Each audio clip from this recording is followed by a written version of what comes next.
Hello বন্ধুরা, তো প্রতিদিনের মতো আজকেও আমি চলে এসেছি আমার লাঞ্চ থালি নিয়ে।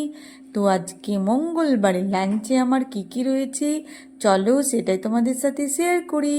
তো মঙ্গলবারের লাঞ্চে রয়েছে আমার গরম গরম ভাতের সাথে কাগজি লেবু কাঁচা লঙ্কা, তার সাথে রয়েছে করলা ভাজা, আর রয়েছে বেগুন ভাজা, আর তার সাথে রয়েছে একটা মাছ ভাজা, আর করেছি ডাল। তো আজকে আমি মুসুরির ডাল করেছি, আর মুসুরির ডালের মধ্যে একটুখানি পেঁপে দিয়েছি। তো আজকে পেঁপে দিয়ে মুসুরির ডাল করেছি। তার সাথে করেছি আলু পোস্ত, আর আলু পোস্তর সাথে খাবার জন্য করেছি মাছের টক। আমার মাছের টকের সাথে আলু পোস্ত খেতে খুব ভালো লাগে, সেই জন্য আজকে মাছের টক আর আলু পোস্তও করেছি। তো কেমন লাগলো আমার মঙ্গলবারের লাঞ্চ থালি?